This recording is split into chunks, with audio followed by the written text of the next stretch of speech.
to younger kids, man. It's like if you're stepping up out of bounds, and you're not doing what everybody else is doing, you can be the oddball or even the outcast. But you're right, man. It's like I tell my boys the same thing. I'm like, hey, that's true leadership. Yes. Right? When you can step outside of what everybody else is doing. And that's the one thing we hear all the time. If everybody's doing 9 times out of 10 it's wrong. That's right. That's right. Yeah. If 90% of them going this way, I might need to go that way. Might need to go that way. I don't know about that. Which I think there's a lot of truth in that. It is. In many situations. Narrow is the gate. Very true. Come on, man. I mean, it's in there. All that stuff is in there. Yeah, it is. It is. And it's just, really bringing some of that stuff back to context, man. And we know all truth comes from the Bible anyway, right? That's where it originated. So, but yeah, man, it's just amazing. One thing I love about, I'll say I've really enjoyed about aging and getting older, man, is just like, I love to look back and see, where I came from now. Look, I'm far off and perfect, bro. I got a ton of work to do, but it's once you got kids and grandkids, it's like you start to see things differently, and for my boys, I see things in my son that sometimes I have to catch myself, like, cause I jump on him and be on him real quick, and my wife, she is she's a real one. She'll bring me back. She's like, nah, you ain't finna be fussing at him by that because you did this and that. Yeah. That's it, man. I had a buddy of mine years ago, and he was like, man, it's hard to discipline my son, man, because when he does the things that's wrong, it's like, I understand why he did it because I used to do that. Yeah. So that's something, man. Yeah, that perspective thing, man. That's it. It's powerful. Yeah, man. So we're gonna jump into this thing we call the lightning round. The lightning round. So. Okay. I got 6 words. I'm going to give them to you one word at a time. Okay. 60 seconds to 90 seconds, whatever hits you. Okay. I want you to share it. All right? Okay. Fitness.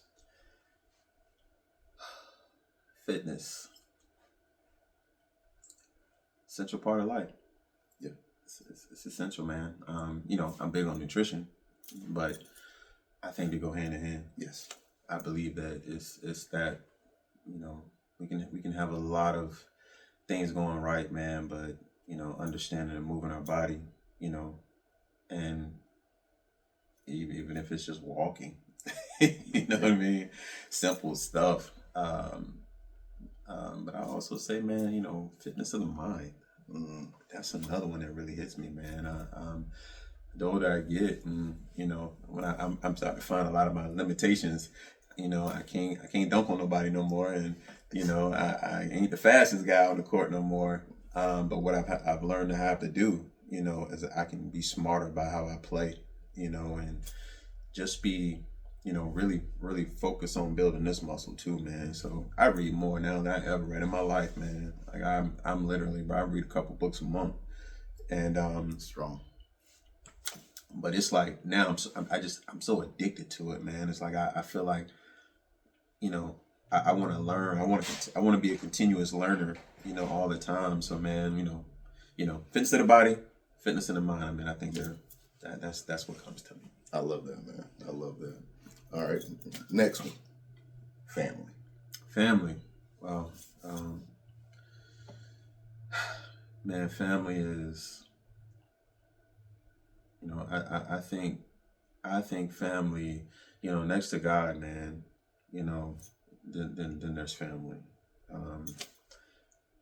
Something that I think way too many people take for granted.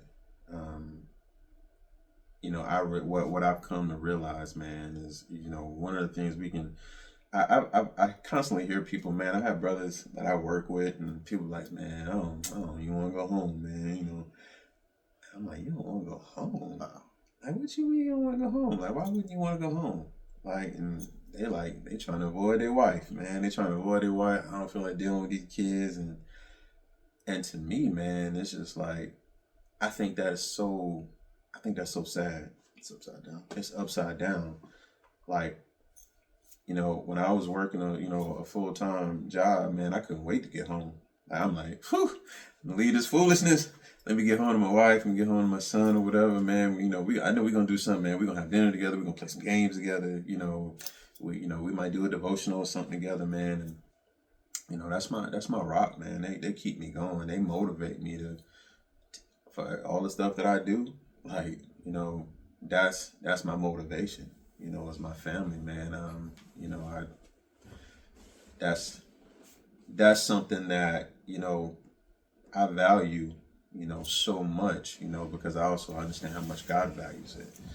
And but yeah, family is everything, bro. It really is. Good one. Faith. Faith. Man, faith is so paramount, man. I'm trying to think of the scripture me and my son was reading yesterday. You know, it was I think it was in Matthew. No, Mark. It was in Mark. I think Mark was Mark chapter 6 and Mark 7. And it was talking about the Lord, I'm a messed in. I got the you. woman, Lord, Sarah Phoenician or something like. Don't give me the line, but you know what I'm talking Go about. ahead, you good. But anyway, so you know, she was asking, you know, Jesus to heal, you know, to heal her child, and Jesus had a reference about, you know, something about, you know, feeding the dogs, like, and the main point was that, no, he said, you know, basically like, you know, I'm gonna feed the children before I feed the dogs, and basically the Jews were referred to as the children, the Gentiles were referred to as the dogs. And in this situation, a woman responded, you know, in so many words, well, I don't care, whatever you got, like I want it, you know, and because of her faith, he healed her. You know, he went ahead and he healed the child, man, and to me that was so powerful, you know, the way that, you know, we talking about the Jews and, you know, the Israelites, these were God's people. Yes. And they didn't accept him. But a Gentile, you know, she basically said, no. I know who you are, and I'm coming to you because I want you to heal my baby. And, you know, so the conversation me and my son was having, man, was like, what does that say? You know, she had enough faith.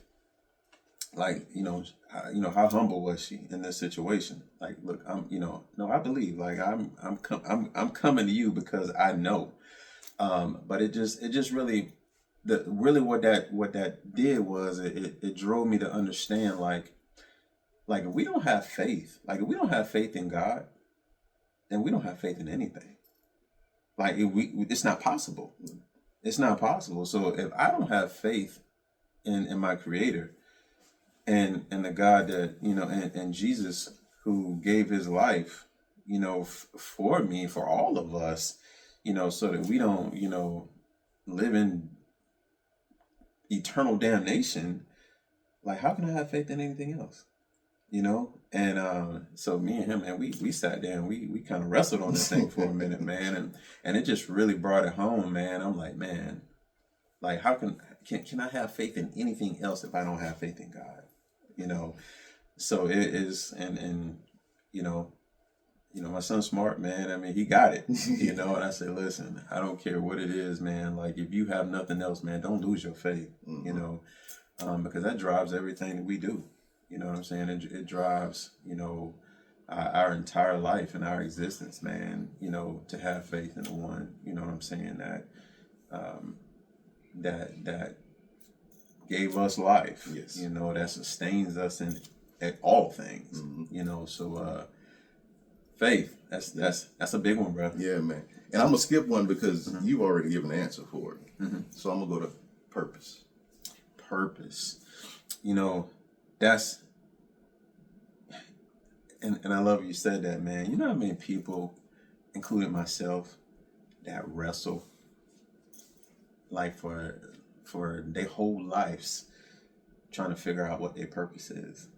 And I'm one of those people, man. I wrestle with it, man. I you know, I just, I felt like, man, there's these people out here, man, they say that, they were called, to preach, they were called to be, a doctor or whatever, you know what I'm saying? And it's like, what is my purpose? Mm-hmm. And, over the years, I have, realized that, my purpose is not really tied to a profession or a, anything extracurricular like that. I like my true purpose is to serve God, right? Our purpose is to glorify God, right? So we're servants, and that was my last word.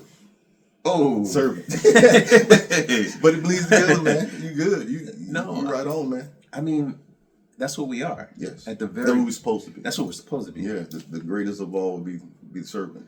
Yeah. I mean, understanding that we are servants, and what a servant does, right? What a true servant does is, they do what their master tells them to do. That's it. Right. And not to take this, I don't want anybody to take it out of context of talking about slaves and nothing like that. Go ahead, man. But the whole point is that, when we think about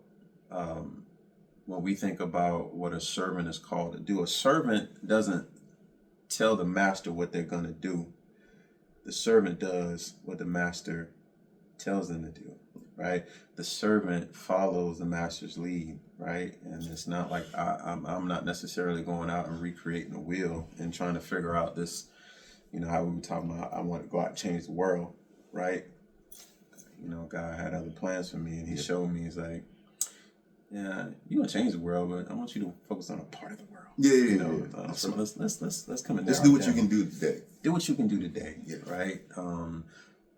But I love, man, the question, because the thing is, I don't know if you read the book. It's called Experiencing God. Knowing doing the will of God. Henry Blackaby wrote the book, and he talks about being a servant, right? And that that's our true call. Like and it's not for us to, and what we like to do. We like to say, God, I'm gonna do this, I'm gonna do this, and here, I want you to bless it. Thank you, man. That's what we do. Yes. You know what I'm saying? Yeah, we don't invite him in and ask him what does he want us to do. We don't invite him in. We bring our task list to him. Mm-hmm. Like, I need you to check this box, God. I need to check this box. I need to check this box. Yeah.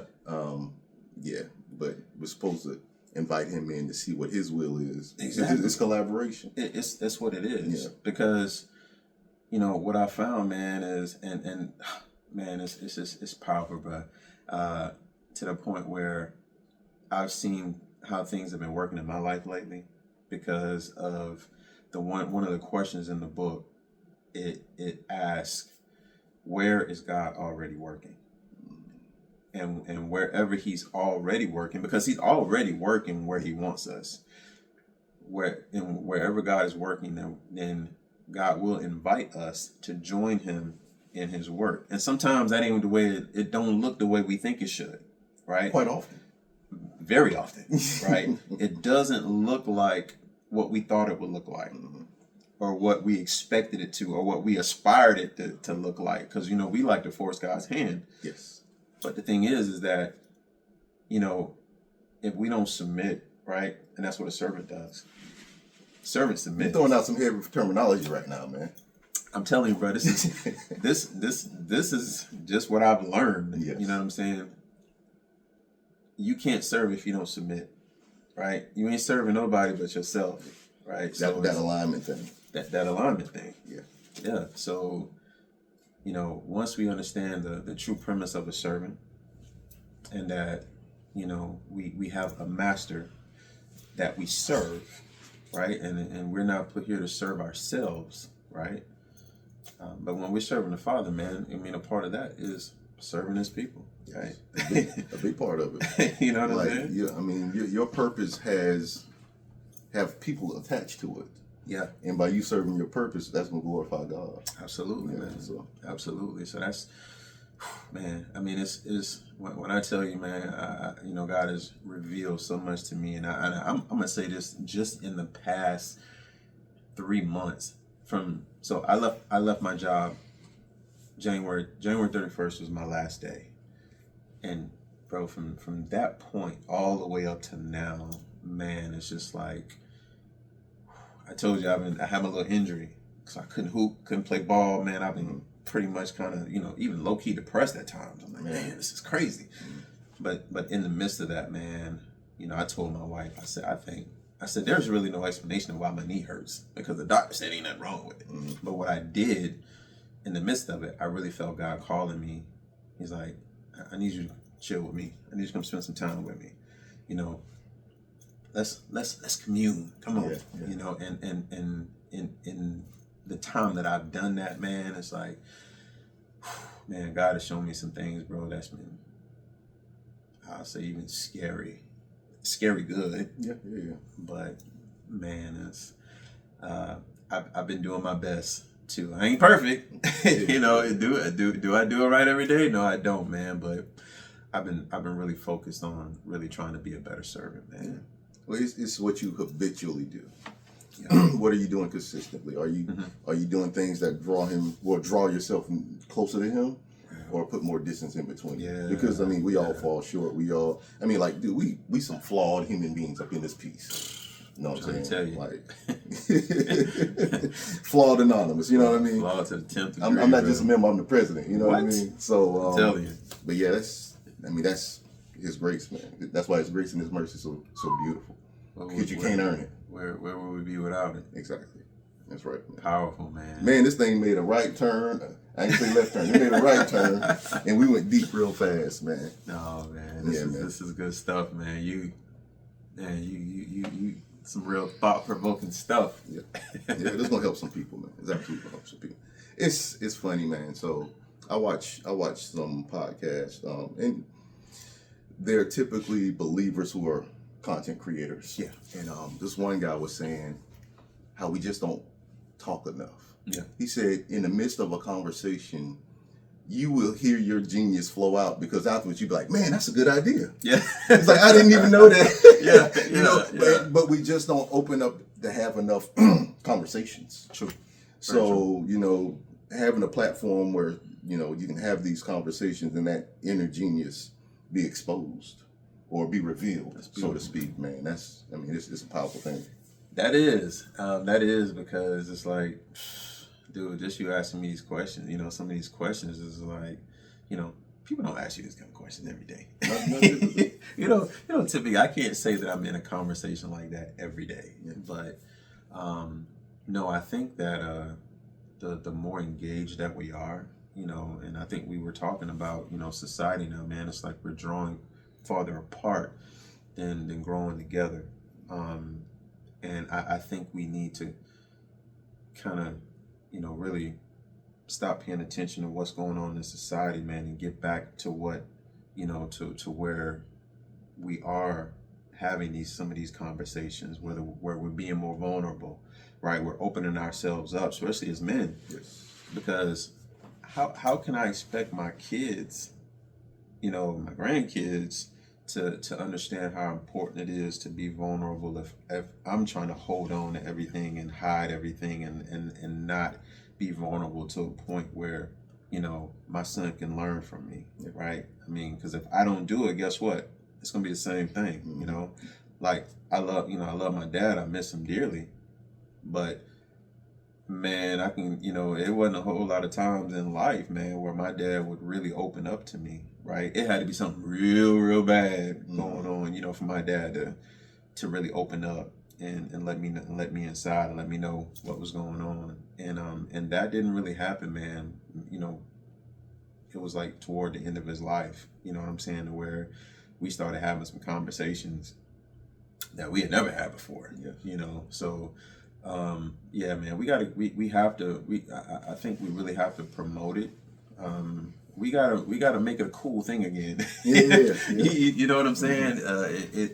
We need to build more platforms like this, man, have these conversations, because this is, man, I believe this is where growth happens, bro. Yes. And this is where true change takes place. You know what I'm saying? That's absolutely it, man. So, man, I love, man, what you and Jeremy are doing. You know, I support y'all 100%, man. Since the first day I saw your podcast, man, I was like, that's dope. Yeah. Right? Appreciate it, man. That's good stuff, man. You know, more guys need to get plugged into that, because not enough of these conversations are happening, man. And it's just the beginning, man. Yeah. I mean, we're already planning out some panel discussions where we're going to invite you guys, you and the other guests that we've had, and we're going to have some, some serious discussions and just open it up for people to come in. So absolutely, man, and it's definitely what's needed. Grateful to be a part of it, man. You know, anything I can do to support you guys, I will. Yeah. Well, we'll hold you to that. Nah, I got you, man. Absolutely, for sure. man. Thank you for your time. Yeah. And we're gonna cut it. Peace out.